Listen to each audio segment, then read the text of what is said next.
Hello, everyone. It's Dr. Manjiri Narkani, Ayurvedic MD, registered holistic nutritionist, back today for the Wellness Wednesday series. Today, we're going to talk about allergies and how they actually connect with your immune system, or what are some signs that you're suffering from certain food allergies, food sensitivities. What's the difference between, intolerances and food sensitivities? So, we're going to discuss a few of these, right? So, let's get started. If you are watching this live, say a quick hi. Let me know you're here. If you're watching this as a replay, you can always post your questions at any point of time.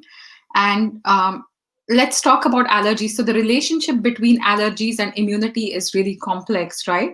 Usually, your immune system, when it gets hyper reactive or worked up, that's when you start reacting to different environmental as well as food allergens. So, if your immune system is super healthy, you are not going to suffer from different allergies because it's not the nature of the food. An example I will give you is, like poison. Everybody reacts to poison, any kind of poison. People are going to die if they eat the poison. But if you have peanuts, for example, some might get anaphylactic reactions where their throat swell, their eyes start shutting down, they cannot breathe. But it doesn't happen to everyone. So that's your body's reaction to peanuts, right? So that's kind of the difference between the two. Hi, Mary Alice. Nice to see you. Thanks for watching this live.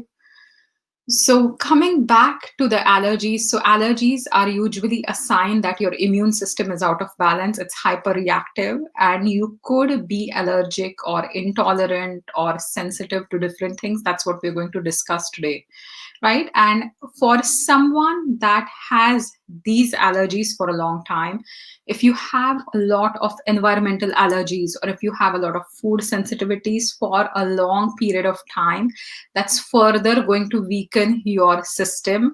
And that is why we see that once someone is suffering from a certain food sensitivity, after 5-10 years they start reacting to more and more food. So that's also common. So that's something to understand, that having an allergy or a sensitivity or an intolerance shows some imbalance in your immune system. And if you have chronic food allergies, chronic sensitivities, chronically you're suffering from certain food allergies, your immune system is eventually thrown out of balance because of that. So the relationship with both is really, close knit together. So let's just discuss, what are some signs and what's, how is an allergy defined. So typically an allergy is defined as your body's immune system's reaction to an environmental or a food factor, right? And it's triggering some reaction. Now, there are different kinds of reaction that can occur in your body. Some of them are extremely severe, right? Uh, that can lead to anaphylaxis, and some of them are generally a bit milder, right?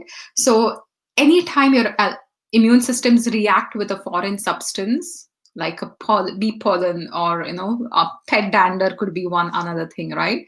Your immune system can produce certain antibodies, and when you have this allergies, your immune system is going to create antibodies to identify a particular allergen as harmful, even though it is not harmful to the body, right? And when you come in contact with this allergen, your immune system can inflame either your skin or your sinuses or your airways or even your digestive system. So sometimes people get dermatitis or eczema. Sometimes people have a lot of congestion, runny nose, itchy eyes. Sometimes the throat feels like shutting down, and sometimes they get a lot of digestive upsets. They can be bloated, they can be constipated. And sometimes, this can be extremely severe. So allergies can range from very minor irritations to something that's completely full blown, like an anaphylactic reaction, which is a life threatening emergency. And they will also vary in different people according to what they're allergic to. So not everybody is going to have the same reaction. So let's talk about some symptoms, right? So allergy symptoms also depend on what substance is involved and how it affects your body. Are your airways involved, are your sinuses, nasal passages, or digestive system involved? So where the reaction happens is also what can give you a lot of information. An example is hay fever, right, which is also known as allergic rhinitis. So people that experience hay fever, you could be sneezing, or you could have a lot of itchiness in the nose or the roof of the mouth. You could have stuffy nose or runny nose. You could have watery eyes or really red swollen eyes. Whereas a food allergy can cause tingling in the mouth, it can cause swelling of your lips, your tongue, it can also cause hives or anaphylaxis. um, Sometimes, atopic dermatitis or a specific kind of eczema can cause peeling of the skin or redness of the skin, or um, a lot of itchiness. So these are a few different ways allergies can manifest in your body, which are pretty common. Now there are two different things we can talk about. We can talk about food sensitivities, and we can talk about food allergies, and those are slightly different. So food allergies or food intolerances are used interchangeably, but they also could have different meanings. An example would be like lactose intolerance, right? So when you are not having lactase, which is the enzyme that breaks down the milk sugar lactose, you could be intolerant to lactose, right? Because you're not unable to break it down. And intolerance specifically means the inability to digest or absorb certain things. It can also be used interchangeably with sensitivity to certain foods or food allergy, right? And a lot of the symptoms of intolerance could be a lot of gas, bloating, cramping, diarrhea, and sometimes it can also cause very severe infections or severe affections. It can create a lot of discomfort in the gastrointestinal tract. You might have severe cramping, but it's generally not life threatening. On the other hand, if you have something like shellfish, where you start developing a lot of hives, itchiness, or if you're severely allergic, your throat might start shutting down. So that's an anaphylactic allergy or a reaction, right? Going back to the milk piece, there's a lot of misconception that people are always lactose intolerant. So you could have good amounts of lactase, and you might be able to break down lactose or milk sugar, but you could be reacting to whey or casein, which are milk proteins. So if you're reacting to the milk proteins, if you're sensitive or have an allergy to the milk proteins, that could be one of the reasons why you could be having a lot of digestive issues when you're drinking milk, or that's why dairy makes you really uncomfortable, or that's why dairy makes you bloated or gassy, right? Because you're actually reacting to the milk proteins. You don't have lactose intolerance, but it could be to the milk proteins, whey or casein. And this is also commonly seen in certain people who are drinking lots of whey related shakes. So when I see people in my clinic, if they have eczema or they have lots of digestive issues, they have bloating, they have cramping, diarrhea, some of them react to whey protein or casein, which are milk proteins, and not necessarily lactose. So the one easiest way to know is to get tested. The other common thing when we talk about food allergies is gluten, right? So gluten is actually a protein that's found in wheat, rye, spelt, and barley. So you could be gluten intolerant, right? You could be celiac. There is also non-celiac gluten sensitivity, where you don't have any signs or symptoms of celiac disease, but you do have issues with gluten, right? And the third thing is you could be just allergic to wheat and not react to all gluten grains. So if you have an example, could be if you have like a beef and barley soup, you might be fine, but eating a bread might give you constipation, right? Or make you really uncomfortably bloated. So these are some ways we can distinguish between food sensitivities and food intolerances or food allergies, right? A lot of the time, certain food allergies can also be severe, like severe allergies to peanuts or tree nuts, cashews, shellfish, and that's when the doctors would ask you to carry an EpiPen, right, to make sure you're safe at different all times, even with exposure to these foods. So those were like kind of the main things I wanted to talk about. We've spoken about signs and symptoms of some allergies.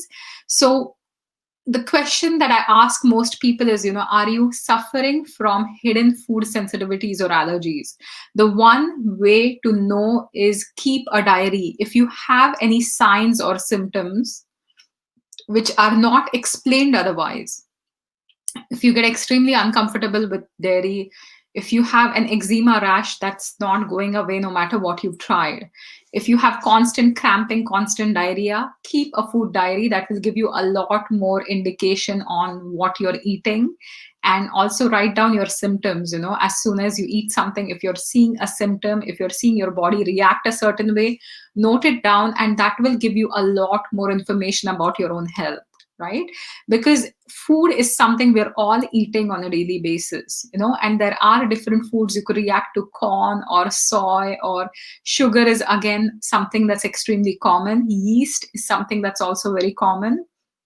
So one simple thing you could do is start being a lot mindful about what you're eating.